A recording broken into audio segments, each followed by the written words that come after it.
11조에 관계된 말씀이에요. 네. 여러분, 그래서 오늘은 같이 11조에 대해서 하나님께서 어떻게 말씀하시는지 같이 한번 살펴보고자 해요. 우리가 너무 중하게 여기고 또 그 11조에 대해서 그냥 습관적으로 그냥 그렇게 알아왔던 그 내용들이 과연 그게 사실인지, 그리고 하나님께서 이 성경에서 말씀하시는 그 11조의 정신은 과연 무엇인지 그걸 한번 같이 한번 알아보자는 것이죠. 그래서 한번 집중해서 들어보세요. 집중해서. 그래서 오늘 우리 같이 읽었지만 그러면 11조가 과연 무엇일까?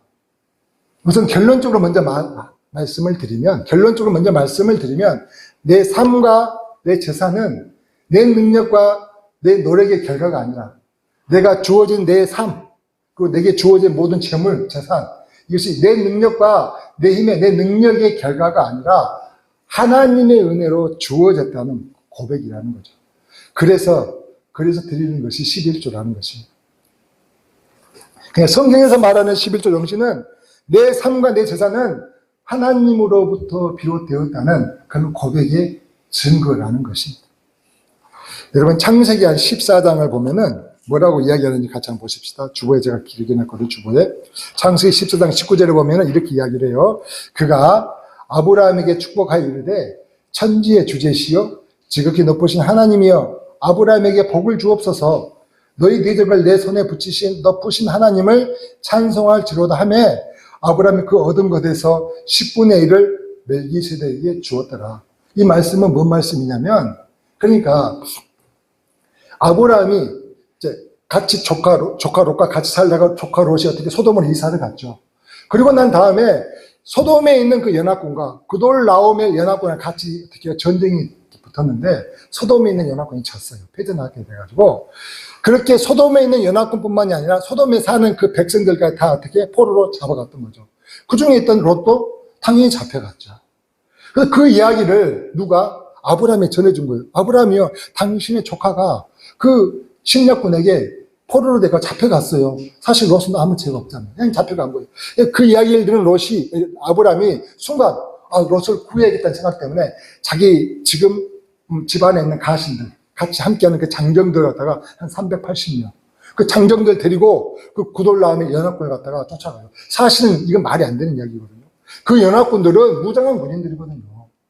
그 나라를 갖다 대항한다는 것은 한 조그만 그 마을에, 그러죠. 그 정도 되면 유지는 되겠죠. 380명의 종을 갖고 있으니 얼마나 큰 유지는 되겠지만, 어떻게 그 세력과 그 군대를 갖고 있는 그 왕이 있는 그 군대하고 사실 당연할 재간이었는데, 근데 아브라함은요, 그 조카 롯을 위한 그 향한 마음 때문에 용기를 내서 찾아갔는데, 사실 찾아가서 하나님 도우심으로 그렇게 이겼다고 생각하는 거죠. 왜냐하면 자기가 생각하기에는 사실 중과부적이에요. 싸움이 안 되는데, 쫓아가가지고 그 구돌라오멜 연합군을 갖다가 쳐부수고, 그들의 그 모든 빼앗겼던 걸 다 가져올 뿐만 아니라 조카 롯까지 데리고 왔던 거죠.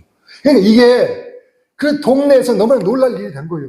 야, 그 사람이 그 군인들을 이겼다고, 그 군대를 이겼다고? 그래가지고 그 당시에 제사장이었던 살레망 멜기세덱이라는 제사장이 그 아브라함을 축복하기 위해서 마중 나왔던 거예요.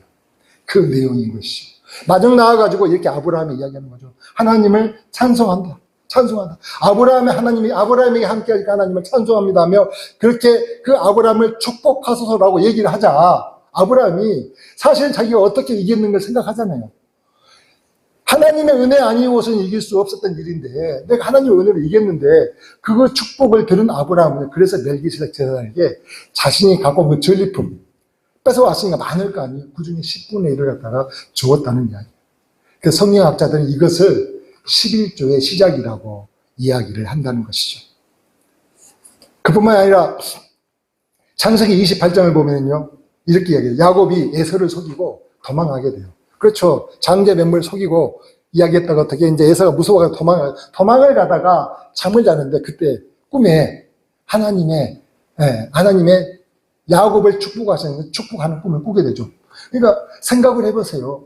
그 당시의 상황에서 맨몸으로 호를 단신으로 그 먼 길을 간다는 것은 사실 장난이 아니거든요. 너무 불안하고 두려웠을 텐데. 근데 꿈에 하나님께서 함께 주시니 얼마나 기뻐요. 그러니까 너무 감격한 나머지 흥분해가지고 뭐라고 이야기해요? 하나님께 소원을 하게 되죠. 그게 뭐냐면은 창세기 28장 20절의 말씀이에요. 같이 한번 보십시다. 창세기 28장 20절에 야곱이 뭐라고 이야기하냐면, 야곱이 소원하여 이르되 하나님이 나와 함께 계셔서 내가 가는 이 길에서 나를 지키시고. 그렇죠. 이게 이 당시에는 얼마나 많은 그 해적들, 그렇죠. 무장한 사람들, 그로 인해서 약탈당하고 죽을 수밖에 없는데 나를 지키시고 먹을 떡과 입을 옷을 주시며 내가 평안히 아버지 집으로 돌아오게 하시오면 여호와께서 나의 하나님이 되실 것이요 내가 기둥으로 선 이 돌이 하나님의 집이 될 것이요 하나님께서 내게 주신 모든 것 중에서 뭘 10분의 1을 내가 반드시 하나님께 드리겠나이다 하였더라라고 소원을 했습니다. 소원을 했다는 거죠. 그러니까 이 이야기는 뭐예요? 이 의도는 내 삶을 도우시고 지켜주시면 누가? 하나님께서 내게 은혜를 베풀어 주시면 내게 주신 것 중에 10분의 1을 드리겠다 한 것이죠. 그러니까 이것은 내가 먼저 10분의 1을 드린 게 아니고 하나님께서 주신 축복에 대해서 내가 먼저 받고 나서 받은 것에 대한 감사의 표시를 했다는 것이 이 당시에 11조의 의미였다는 것이죠. 이해가 되십니까? 여러분은 어떻게 드리는 11조 그 마음으로 드리고 있어요? 어떻게 드리고 있어요? 그냥 습관적으로 드리십니까?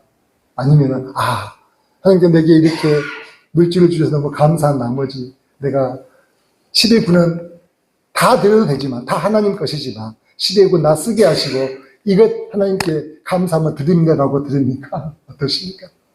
우리가 이렇게 습관적으로 드리는 것들도 많다는 거죠. 그러나 이때는 처음에 야곱이나 아브라함이나 다 하나님께서 주신 것에 대해서 감사함으로 드렸다는 것이죠. 그러니까 우리는 이렇게 이야기하죠. 내 마음이 이르기를 내 능력과 내 손의 힘으로 내가 이 재물을 얻었다고 이야기를 한다는 거죠. 신명기 8장 17절에 그렇게 이야기를 하고 있어요. 내가 내 마음에 이르는데 내가 이 모든 것 내가 노력해서 내가 애써가지고 이룬 내 재물이지 어떻게 그게 무슨 하나님이냐 라고 이야기할 때에 하나님은 신명기 8장 18절에 뭐라고 얘기하냐면 내 하나님 여호와를 기억해라. 그가 내게 재물 얻을 능력을 주셨기 때문이야 라고 이야기를 하시는 거죠. 그러니까 이 11조는 이 사실을 인정한 사람들이 드리는 것이 11조의 시작이었다고 하는 것이죠. 그런데 여러분 우리가 보통 하나님께 이렇게 11조를 드린다고 하는데 사실 엄밀히 따지면 하나님은 어떠신 분이세요? 하나님은 11조를 받으십니까? 아니잖아요. 사실 하나님은요 돈이 필요한 분이 아니세요. 돈이 필요 없는 분이시죠. 그분은 영이시기에 먹을 것도 필요하지 않으시고 집이나 이불로 아무것도 필요가 없는 분이시잖아요. 그러시잖아요. 그런데 우리는 하나님께 드린다고 하자면 하나님의 그 무엇이 부족해가지고 우리에게 그 필요를 위해서 하나님의 필요를 채우시기 위해서 그렇게 요구하신 분이 아니시라는 거죠. 그분은 이 세계 모든 만물을 지으신 전능한 창조주 하나님이시잖아요. 그분은 영이시기 때문에. 그런데도 사람들은 왜 하나님께 11조를 드린다고 이야기를 하느냐. 그것은요. 이 이후로 모세 시대에 들어오면서 하나님께서 11조를 드리라고 정하신 율법 때문이었다는 거죠. 율법. 그래서 모세 시대에 들어오면서 하나님께서는요. 11조를 율법으로 정하고 지키게 하셨어요. 그게 오늘 우리가 읽은 22절 말씀이죠. 22절 말씀 다시 한번 봅시다. 너는 마땅히 내년에 마땅히란 뭐요? 당연히 어떤 부분에서 그 예외가 없다는 거죠. 당연히 내년에 토지 소산의 11조를 드릴 것이니였어요.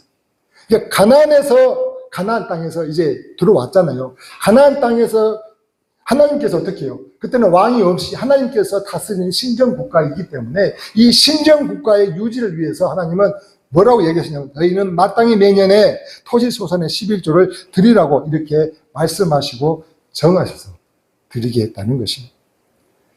그럼 하나님은 세상 만물을 지으신 전능한 창조주 하나님이시기 때문에 재물이 필요가 없으신 하나님이신데 그럼 이 백성들이 가져온 11조를 어떻게 하시려고 드리려고 했는가? 그게 궁금하잖아요. 그렇잖아요. 하나님이 드리라고 했으면 뭔 이유가 있지 않겠습니까? 그게 민수기 18장 21절 한번 보십시다. 주보에 나와 있죠. 민수기 18장 21절. 내가 이스라엘의 11조를 네 자손에게 기업으로 다 주어서 그들이 하는 일, 곧 해막에서 하는 일을 감나니. 잘 보세요. 하나님께서 지금 레위 자손에게 그 11조를 주겠다는 거예요. 왜 주는가 했더니 그들이 해막에서 하는 일에 대한 대가로 주시겠다고 지금 말씀을 하고 계시다는 것이죠. 그러니까 레위 자손이 사실은 그 이스라엘 백성들이 12지파가 다 같이 어떻게 출애굽해가지고 광야를 지나서 가나안에 들어왔었을 때 각자 다 모든 지파들의 땅을 나누어 줬는데 이 레위 지파에게는 기업을 주지 않으셨던 거죠. 기업을 주지 않으셨기 때문에 그들과 달리 기업을 받지 않은 이들에게 어떻게 하나님 명령하셨냐? 레위 지파들은 각성이 흩어져 가가지고 그들이 이제 하나님께 예배 드릴 수 있도록 백성들이 성막 봉사와 제사장의 보호자의 일을 하게 하셨다는 거죠. 그래서 이들이 그런 일을 하다 보면은 생계에 임할 수가 없잖아요. 돈을 벌 수가 없으니까. 그래서 그 생계를 위해서 하나님은 그 대가로 11조를 주셨다는 거죠. 이게 이해가 되세요? 그러니까 이게 잘 보세요, 여러분. 레위 자손이 이뻐서 이들에게 그 이쁜 나머지 그들에게 11조를 줬던 게 아니고 11조를 줬던 이유가 뭐냐면 그 근본적인 이유는 이스라엘 백성들이 하나님께 나와야 돼요.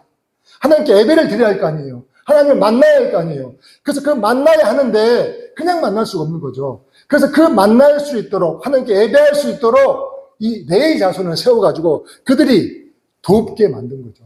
하나님을 만날 수 있도록 돕게 만들기 위해서 이들을 레위 자손을 세워가지고 그 11조를 주게 했던 것이지 근본적으로 레위 자손이 이뻐서가 아니고 이들이 하나님께 예배할 수 있도록 하기 위해서 이 11조를 사용하게 하셨다는 것이죠. 그 말씀을 이해가 되십니까? 그러니까 하나님의 자녀의 구원을 위해서 하나님께 예배하고 그분을 만날 수 있도록 하기 위해서 11조를 드리게 하셨다는 것입니다. 두 번째로 보면은 또 하나님께서 왜 그 11조를 드리게 하셨는가? 23절부터 27절에 말씀을 하고 있어요. 내 하나님 여호와 그 이름을 두시려고 택하신 곳, 거기 어디예요? 예배 드리는 곳이겠죠. 그 예배 드리는 곳에서 여호와 경외하기를 배울 때 하나님이 어떤 분이시고 하나님이 어떤 하나님이시고 그 하나님을 배울 때에 그냥 있게 하지 않으시고 그거 배우면서 그들 가운데 이제 먹을 음식을 먹게 하기 위해서 그들이 가져온 곡식과 포도주와 기름의 11조와 그리고 소와 양의 처음 난 것을 가져오게 해가지고 그들로 먹게 하기 위해서 11조를 드리게 하셨다는 거예요. 이게 이해가 되세요? 하나님은 그러니까 그렇게 하나님을 경배로 온 이스라엘 백성들에게 그냥 어떻게 아무것도 안 먹고 그냥 굶으면서 이렇게 공부할 수는 없잖아요. 하나님을 배울 수는 없잖아요. 그래서 그 예배하는 그곳에서 그들에게 먹을 양식으로 삼기 위해서 이 11조를 내게 하셨다는 거죠. 이해가 되세요? 그래서 여러분, 우리도 그래서 가끔씩 치킨도 먹고 피자도 먹고 방어회도 먹고 그래요. 여러분, 그렇게 하셨다는 것이에요. 세 번째로 그러면 우리가 말씀을 한번 읽어봅시다. 자, 23절. 자, 23절 봅시다. 자, 시작. 내 하나님 여호와 곧 여호와께서 그 이름을 두시려고 택하신 곳에서 내 곡식과 포도주와 기름의 11조를 먹으며 했잖아요. 그곳에 와서 그들이 갖고 온 곡식과 포도주와 기름의 11조를 먹고 또 내 우양의 소와 양의 처음 난 것을 먹고 내 하나님 여호와 경외하기를 항상 배울 것이냐라고 얘기했던 거죠. 그런데 또 보면은 길이 멀어가지고 이렇게 소와 양이나 곡식이나 또 포도주나 기름을 가져올 수 없는 사람들이 있을 거 아니에요. 길이 험난하니까. 그런 사람들은 보십시오. 그러나 내 하나님 여호와께서 그 이름을 두시려고 택하신 곳이 내게서 너무 멀고 행로가 어려워서 그 풍부히 주신 것을 가지고 갈 수 없거든. 그 어디까지 가야 돼? 예루살렘 성전까지 가야 되니까 그것까지 가지고 갈 수 없으면 그래서 돈으로 바꾸라는 거죠. 돈으로 바꿔가지고 그 돈을 가지고 가서 내 하나님 여호와의 택하신 곳으로 가가지고 어디서? 예루살렘 성전에 가서 네 마음에 좋아하는 것, 정하신 것도 아니에요. 네가 원하는 것을 사라 이거죠. 네 마음에 좋아하는 것을 그 돈으로 사서 소나 양이나 포도주나 독주 등 네 마음에 원하는 것을 구하고 거기 내 하나님 여호와의 앞에서 뭐라고요? 너와 내 권속이라는 것은 가족을 얘기하는 거죠. 가족이 함께 먹고 즐거워할 것이며 라고 했다는 것이죠. 이해되십니까? 그래서 내 성읍에 거하는 레위인은 너희 중에 분깃이나 기억이 없는 자니 또한 저버리지 말지니라면서 하나님께서 11조를 왜 내게 하셨고 그 11조 가지고 뭘 하시기 위함인지를 이제 여러분은 좀 이해가 되십니까? 아멘입니까? 그뿐만이 아니죠. 28절, 29절 보면 세 번째로 이렇게 이야기하세요. 매 3년 끝에 이제 매년 11조를 드리는 3년마다 그의 소산의 11조를 다 내어 성읍에 저축하여 너희 중에 분깃이나 기업이 없는 레위인과 내 성중에 거류하는 객, 나그네들, 그리고 고아와 과부들이 와서 배부르게 먹고 배부르게 하라. 그리하면 내 하나님 여호와께서 내 손하는 범사에 복을 주리라고 얘기를 하신다는 거죠. 그러니까 28절, 29절도 같이 한번 보십시다. 매 3년 끝에 그의 소산의 10분의 1을 다 내어 내 성읍에 저축하여 그들이 사는 그 성읍에 모아두어가지고 너희 중에 분깃이나 기업이 없는 레인과 내 성중에 우고하는 객, 나그네들과 고아와 과부들로 와서 먹어 배부르게 하라. 그래야 내 하나님 여호와께 너희 손으로 하는 범사에 내게 복을 주시리라라고 얘기를 하고 있다는 거예요.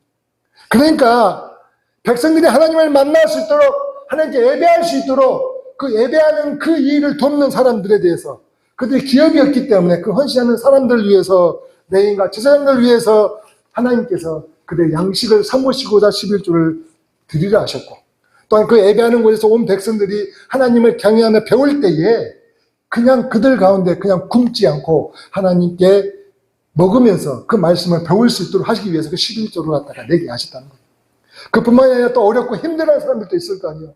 재물 얻을 능력이 부족한 사람들, 그 재물을 얻지 못하는 사람들에게는 그 있는 자들 그 재물을 가지고 그들을 어떻게 하냐면은 그냥 대충 그들을 먹게 해라가 아니라 배부르게 먹게 해요. 그들을 갖다 넘치도록 배부르게 먹게 하라고 주님이 11조를 내게 하셨다는 거죠. 이게 이해가 되시나요? 왜 하나님께서 11조를 정하셨고 그 11조의 정신이 무엇인지를 이제 아시냐는 거죠. 근데 여러분, 이렇게 하나님의 이 큰 뜻에 따라 만들어진 이 11조 제도가 이제 하나님의 통치하는 신정 정치가 끝나고 그들은 누구를 원했냐면 왕이 다스리고 했죠.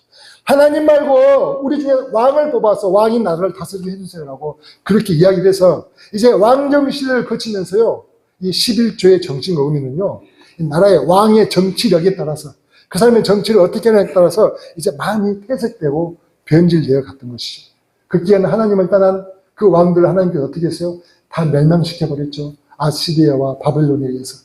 그래서 그들이 바벨론 포로로 끌려갔다가 다시 70년 후에 돌아와가지고는 이제는 어떻게 해요? 그 하나님은 다시 이 사라진 11조 제도를 제대로 지키고자 했죠. 근데요, 그들의 마음대로 그렇게 이 11조 제도가 제대로 지켜지지 않았어요. 이게 백성들은 11조로 인해서 냈던 이 재물들이 비정상적인 재물을 가져왔다는 것이죠. 그래서 우리가 잘 아는 대로 말라기서에 보면은, 말라기 끝에 가면은요, 그 제도가 붕괴 직전에 이르게 됩니다. 그게 말라기서 1장 7절 9절 말씀인데 이렇게 이야기를 하고 있죠. 너희가 더러운 떡을 내 재단에 드리고도 말하기를 우리가 어떻게 주를 더럽게 하였나이까 하는도다. 이는 너희가 여호와의 식탁은 경멸히 여길 것이라 말하기 때문이라. 만군의 여호와가 이르노라. 너희가 눈먼 희생 제물을 바치는 것이 어찌 악하지 아니하며 저는 것 병든 것을 드리는 것이 어찌 악하지 아니하냐. 이제 그것을 너희 청독에게 드려보라. 그가 너를 기뻐하겠으며 너를 받아주겠느냐. 만군의 여호와가 이르노라. 너희는 다 하나님께 은혜를 구하면서 우리를 불쌍히 여기서 사여보라. 너희가 이같이 행했으니 내가 너희 중 하나인들 받겠느냐라고 하나님은 말씀을 하시는 거죠. 이게 정상적이지 않은 것, 눈먼 것, 병든 것, 그러니까 마치 그런 거죠. 쓰다 남은 재고 정리하듯이 그들이 그렇게 하나님께 가져오니까 그걸 하나님이 받겠느냐라며 하나님이 진노하셨던 것입니다.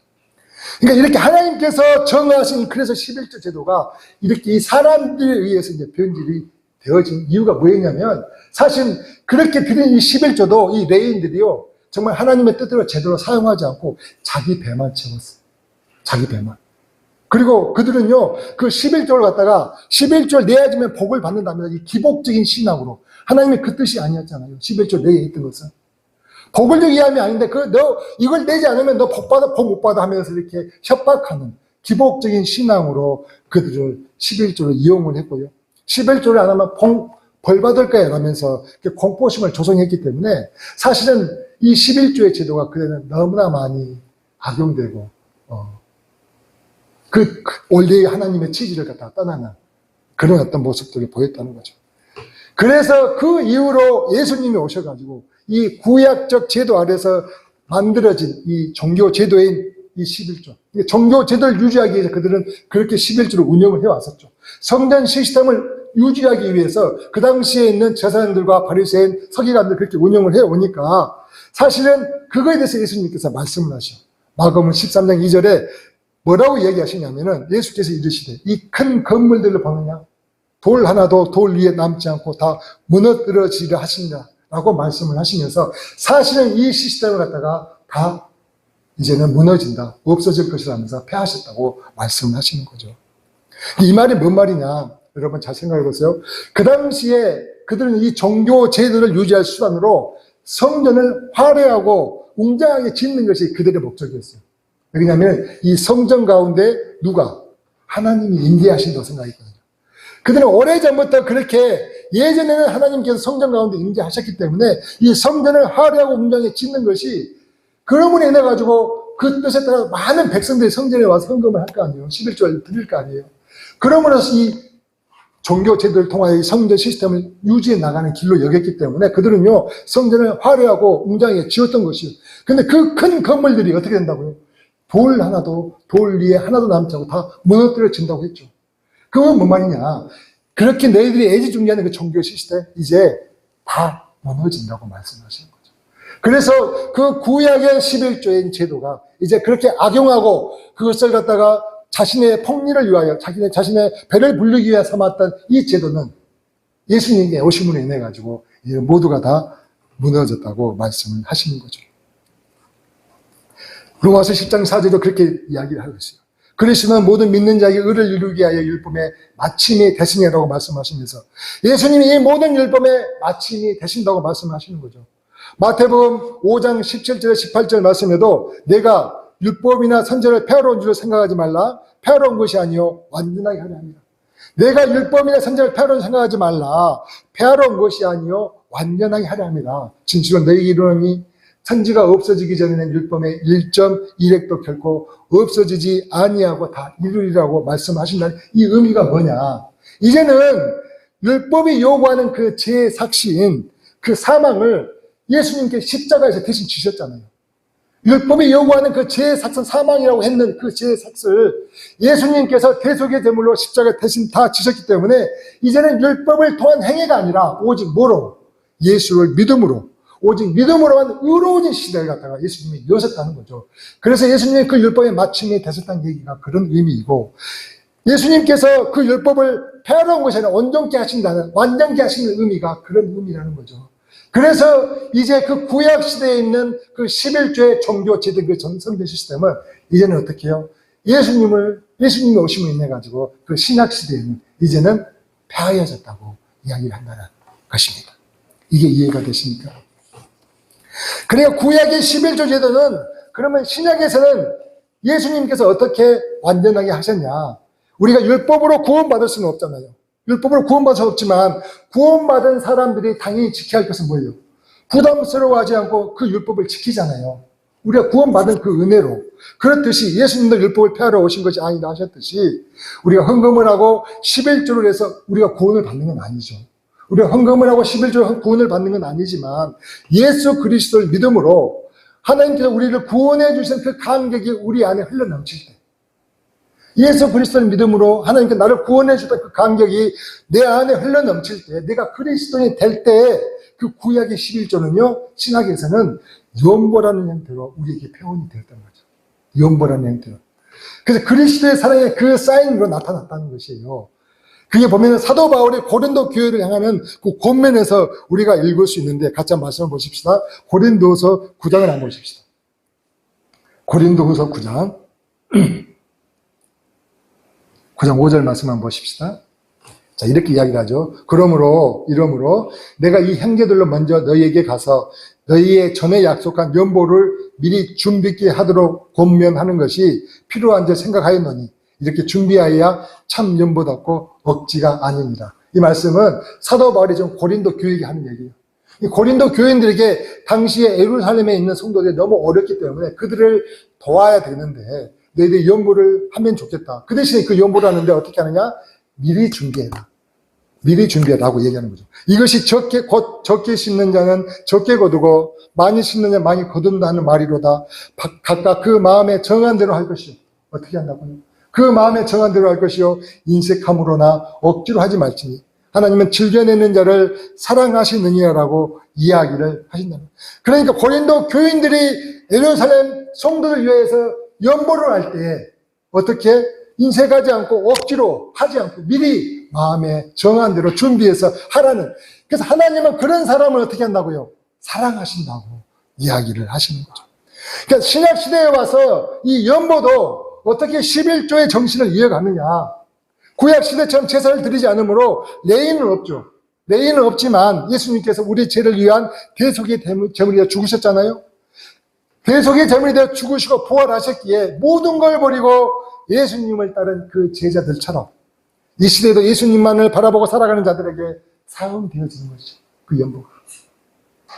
또 하나님을 배우고 하나님의 말씀을 배우고 묵상하기 위해 모일 때 그 음식을 나누고 또 어려운 이웃이나 가난한 자들에게 이 예루살렘 교회 성도들에게 주었던 것처럼 흘러가게 하는 것이 구약의 11조 정신을 이어가는 신약시대의 연보며 헌금이라는 것입니다. 이게 이해가 되십니까? 그래서 신약시대는요, 구약의 때처럼 이제는 11조로 해서 10의 1이라는 게 10분의 1을 갖다가 말하지는 않아요. 말하지는 않는다는 그 마음에 정한 대로 하는 거 어떻게 하라고요? 그 마음에 정한 대로. 그 마음에 정한 대로 인색하거나 억지로 하지 않는다는 것이죠. 그래서 그런가요? 삭개오는 그래서 예수님 말씀하실 때 10분의 5를 드렸을까요? 그랬죠. 예수님은요, 부자 청년에게 이야기했어요. 네가 가진 재산, 나를 따르고 싶으면 다 가난한 자에게 다 팔아서 다 주라고 해요. 다 주라고. 그러면 하늘의 보화가 내게 있을 것이고 그리고 와서 나를 따르라고 말씀하시잖아요. 그뿐입니까? 사도행전을 보면은 4장에 초대교회 성도들도 한 마음과 한 뜻이 되어서 모든 물건을 서로 통용해요.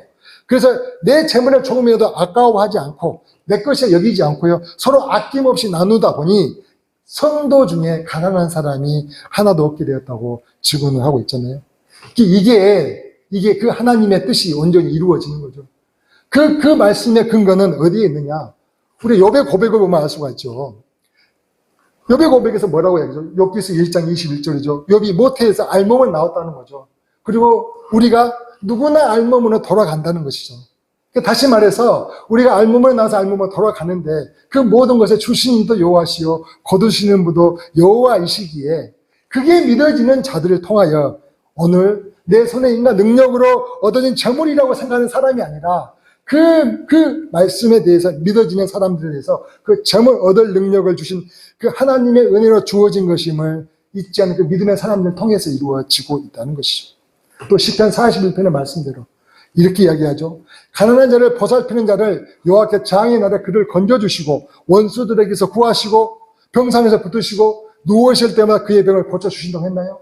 어떤 자들에게? 가난한 자를 보살피는 자에게. 그렇게 주의 손에 이끄심에 따라 그렇게 주신 헌물, 내 재물을 가지고 그렇게 사용하는 자들에게 오늘도 하나님은 일하시고 역사하신다는 것입니다. 그래야 구약의 11조 제도가 성도들의 구원을 위해 예배를 위해서 또 재물 얻을 능력이 없는 소외된 자들 위해 사용됐듯이 그 정신은요, 이러한 말씀의 기반 아래서 신약시대에도 동일하게 훼손되지 않도록 예수님께서 율법의 마침이 되셨다는 것이죠. 아멘입니까? 아멘. 그런데 우리는 또 그런 이야기를 하죠. 마태복음 23장 23절에 이렇게 이야기를 해요. 화이시춘저 외식하는 서기관들아 바리새인들이여 너희야 박하와 해양과 근처에 11조를 드리되 율법에 더 중요한 바 의와 인과 신은 버렸도다. 그러나 이것도 행하고 저것도 버리지 말아야 할지냐라고 이야기를 해요. 그래서 11조를 갖다가 계속적으로 이루어져야 된다고 이야기를 하는데 사실 이건 그런 의미가 아니죠. 여러분, 하나님께서 11조를 드려야 할 때 뭘 드려야겠어요? 곡식과, 그렇죠. 그 기름의 11조를 갖다가 그렇게 그리고 우와 양의 처음 난 것으로 11조를 드려야겠지. 박하와 해양과 근처라는 것은 뭐냐면은 채소를 이야기해요, 채소.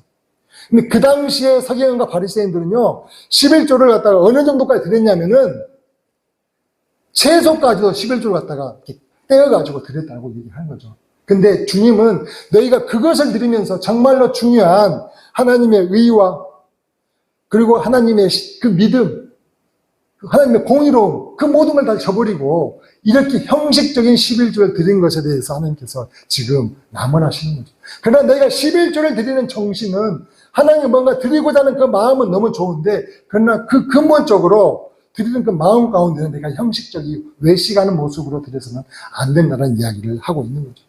그러니까 주님께서 지금 우리에게 구약의 11조 제도에 대해서 신약 시대에 우리에게 말씀하시는 것은 어떻게 해요? 마음에 정한 대로 인색하거나 억지로 하지 말고, 그래서 하나님께서 구약의 그 11조의 정신, 우리가 그 하나님의 말씀을 경외하고 배울 때에 그 사람들과 더불어서 먹게 하는 음식으로, 그리고 더불어서 그 가난한, 재물을 얻을 능력이 없는 그 가난하고 어려운 고아, 과부들과 어려운 사람들을 위하여 흘러가게 하기 위해서 그 헌금을 사용케 하셨던 그 하나님의 뜻을 오늘 또 신약 시대에도 동일하게 우리가 그것을 지켜내야 한다는 것입니다. 그런데도 우리는요, 이것을 교회를 유지하고 목사 사례비 충당할 목적으로 또 교회 이세를 과시하기 위해서 건축에 사용하려고 11조 내려가고 또 복 받는다고 씻는 대로 거둔다고 하면서 헌금을 정용하는 것은요, 사실은 예수님 당시에 자신의 기독권을 유지하고 성전 유지를 위해서 11조를 강조하는 그 종교 지도자들과 다름이 없다는 거죠. 말씀을 정리합니다. 여러분, 구약의 11조가 하나님을 예배하고 경배하는 법을 배우고 나누기 위해서, 또 재물 얻을 능력이 없는 약하고 소외된 사람들에게 하나님의 은혜를 전하는 통로로 사용되었다는 것입니다. 그래서 오늘날에도 그 헌금은요, 변함없이 그 정신에 따라서 드려지고 사용되어져야 한다는 것입니다. 그리고 우리가 드리는 헌금은 구약 시대와 달리 율법에 의해서 강제적으로 규정된 강제성이 없다는 것을 아시겠죠. 그러니까 우리가 이런 이야기를 하죠. 11조 안 하면 재앙이나 뭐 어떤 우환이 닥치고 어려움이 닥칠 거다. 근데 사실은요, 이런 말에 속아서는 안 돼요. 성경 어디에도 그런 말이 없어요. 이것은 거짓말이라는 거죠. 또 하나님의 것을 떼먹고 하나님께 강도질한다고 여러분들이 그렇게 멀쩡하게 살아갈 것 같습니까? 라고 이야기하는 것도 전능하신 창조주 하나님께서 이런 식으로 성도를 위협하지 않는다는 거죠. 말라기서에 하는 얘기는 뭐냐면 그 당시에 그들의 그 형태를 비판하기 위해서, 나무라기 위해서 하나님께 말씀을 하시는 거죠. 뭔 말씀 이해되십니까? 내가 11조 안 하면 안 좋은 일이 생길 것 같고 우리 애가 아픈다거나 내 재물이 새어나갈게 하는 생각도 헌금 생활을 애곡하게 만드는 그 사탄이 주는 마음이라는 것입니다. 그래서 우리는 몇 퍼센트를 드려야 하지라고 물을 필요도 없어요. 내가 10분의 1을 정했다고요? 하나님께서 기쁘시게 받아요. 내가 10분의 1을 정했어요? 그것도 하나님께서 기쁘시게 받죠. 근데 나는 20분의 1을 정했어요. 그것도 하나님 기쁘시게 받죠. 나는 30분의 1을 정했네요. 아니요, 당연하죠. 하나님께서 그것 또한 기쁘시게 받으신다는 거예요. 저마다 자기 마음에 정한 대로 내려가는 거죠. 마지못해서 하거나 억지로 하지 마는 것이 하나님께서 즐겨내는 대로 사랑하는 하나님의 뜻이라는 것입니다. 자원하는 마음으로, 감사함으로 마음으로 드리는 것이 그 전능하신 창조자 하나님께서 이 땅 가운데 우리에게 요구하시는 하나님의 뜻이라는 것입니다. 그러니까 율법은 마지못해서라도 강제적으로 하겠다면 이 신약시대의 복음은요, 자진해서만 하게 한다는 것을 우리가 기억해야 한다는 것이죠. 그런데 오늘날에 와서 우리 헌금에 대해서 오해하는 성도들도 많이 있잖아요. 그러니까 어떤 사람은 그래요. 그렇게 내가 열심히 벌써 몇 년 동안 교회 다니고 헌금했는데 내 형편은 더 어려워지고 이렇게 힘들어지는 건가요? 내가 연약해서인가요? 아니면 내가 믿음이 없어서인가요? 라고 이야기하는 분들이 혹시 계십니까? 하나님 내 형편 아시잖아요. 내가 11조 형편이 되도록 하나님 좀 만들어주세요 라고 이렇게 이야기하신 분은 혹시 없으시냐는 거죠. 11조를 말하면 뭐 숨이 막혀온다고 이야기하는 분들도 계시죠. 그러면서 내가 하나님에 대한 믿음이 없는가라고 그렇게 이야기하시는 분들이 있지 않냐는 거죠.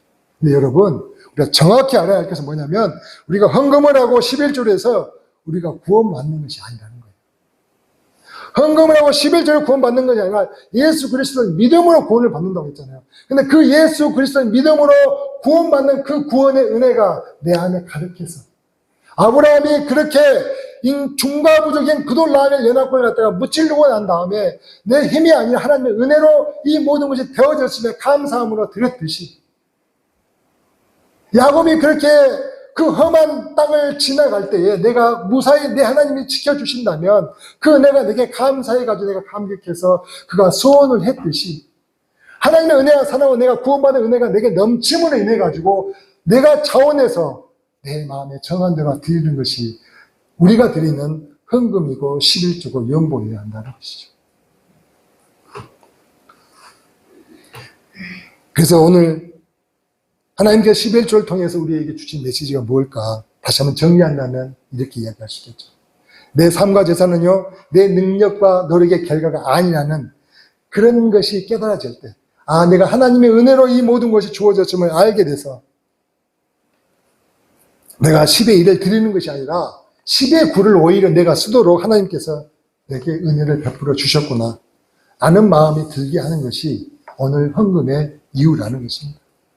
하나님, 나는 반만 줘도 되는데 이 10의 9는 내게 주셨어요 라는 생각이 든다면 그 안에 내 마음에 감사가 있지 않을까요? 이 하나님의 차고 넘치는 사랑을 그러면 느끼지 않겠냐는 거죠. 그랬을 때 내가 어떻게 돼요? 그 물질에 묶이지 않게 되는 거죠. 그 물질로부터 자유하게 된다는 것입니다. 하나님의 뜻의 두 번째로는 합당하게 물질을 사용하고 그럼으로 인해 가지고 우리가 예를 쓰게 되는 그 마음을 배우게 된다는 거죠. 10의 1은 하나님의 것이고 10의 9는 내 마음대로 쓰는 것이 아니라 그 모든 소유가 하나님께 속한 것이라는 것이 일단 먼저는 내가 그 하나님의 은혜를 알 때는 인정이 된다면 그 하나님의 뜻에 내게 주신 그 재물을 갖다가 허투루 쓰지 않는다는 거죠. 재물을 함부로 사용하지 않게 된다는 것이죠. 내가 정말 청지기의 자세처럼, 청지기처럼 정말로 충실한 하나님의 청지기 정신으로 그 재물을 쓰게 된다는 것입니다. 사랑하는 성도 여러분, 하나님께서 11조를 가지고 우리를 묶어두려고 오늘 또 우리에게 말씀하시는 것이 아님을 다시 한번 생각하는 의미로 오늘 말씀을 묵상했어요. 하나님의 사랑을 깨닫게 해서 재물로부터 자유함을 얻게 하시려고 하는 그 뜻이 참된 11조 정신이라는 것을 기억하셔야 돼요. 하나님께서 그 백성들이 하나님께 예배드리게 하기 위해서 그 예배 드리는데 그들을 돕는 레위인들의 주시보다 11조를 주시게 만들게 하셨잖아요.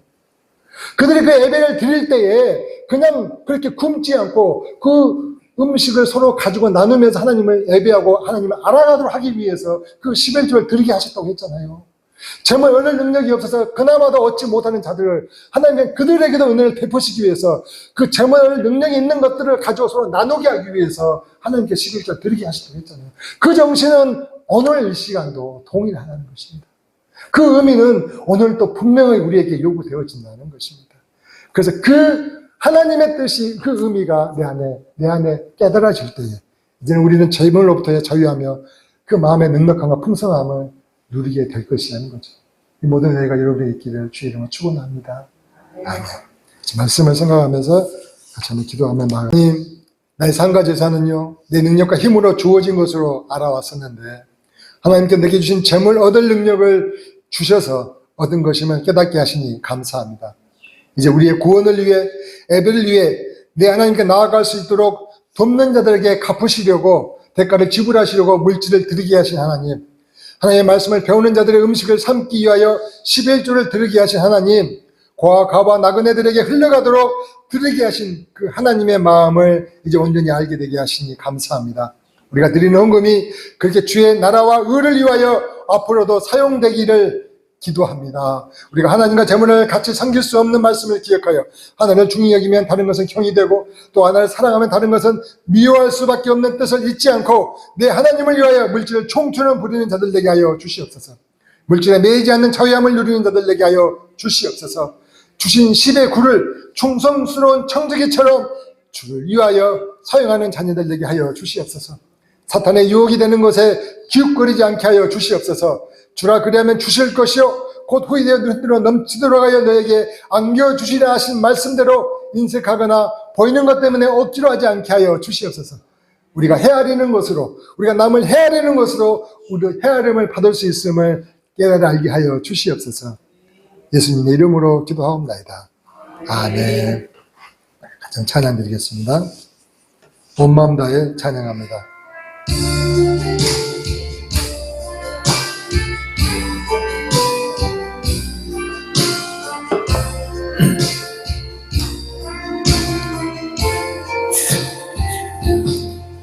주님과 함께하는 이 고요한 시간, 주님의 보좌 앞에 내 마음을 쏟네. 모든 것 아시는 주님께 감출 수 없네.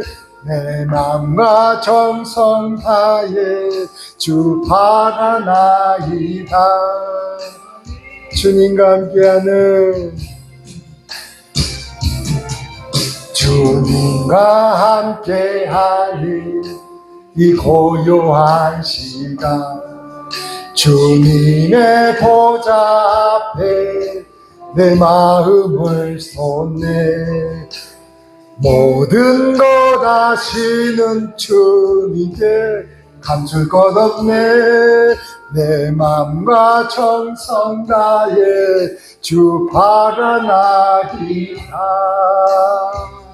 온 맘 다해 아멘 사랑합니다.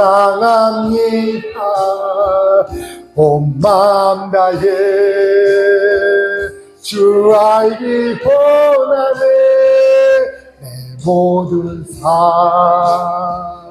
당신 것이니 주만 섬기니 온 맘 다해. 나 염려하지 않아도 내 쓸 것 아시니 나 오직 주의 얼굴 구하게 하소서. 다 이해할 수 없을 때라도 감사하며 날마다 순종하며 주 따르오리다. 온 맘 다해 사랑합니다. 온 맘 다해 주 알기 원하네.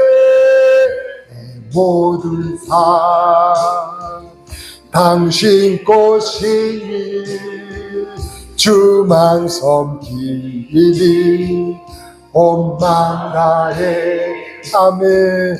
온 맘 다해 사랑합니다.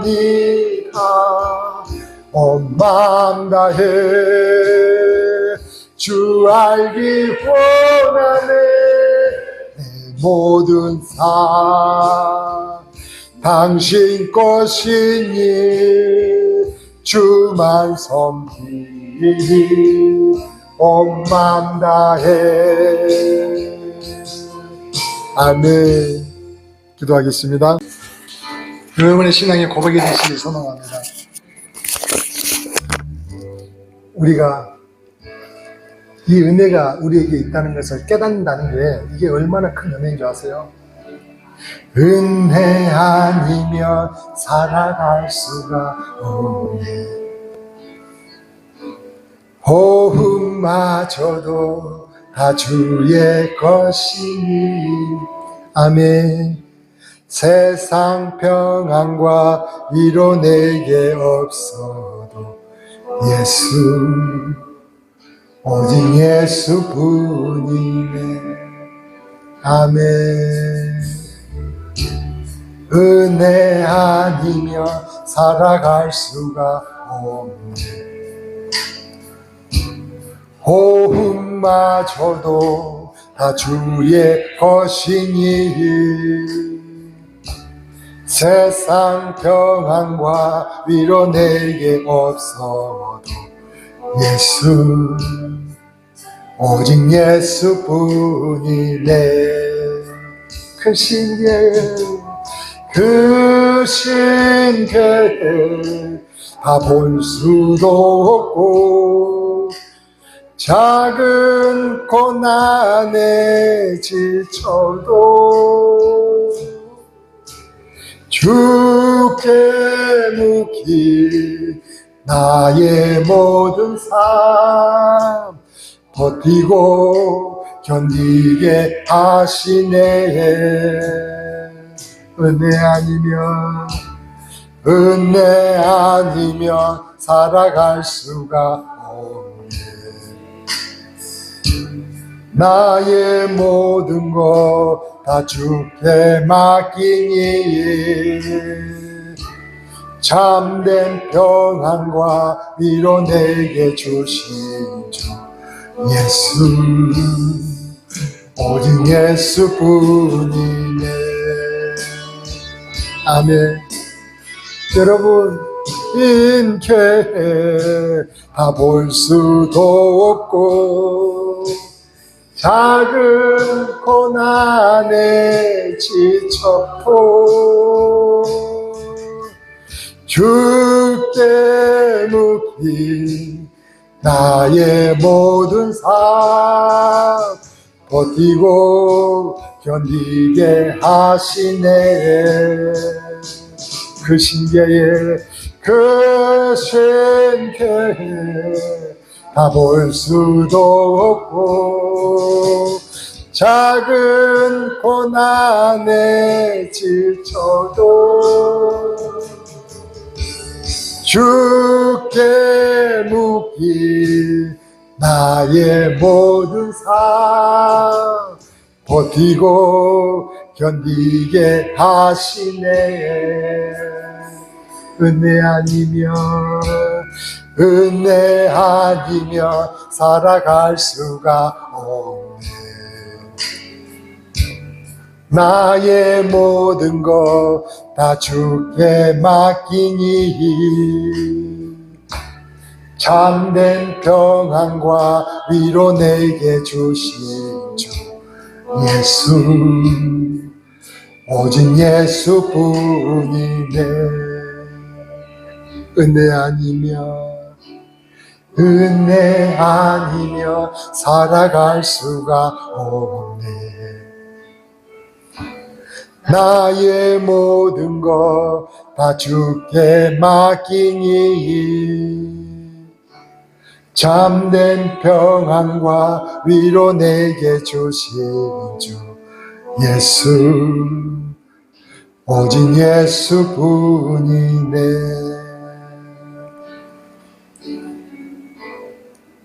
오직 예수뿐이네.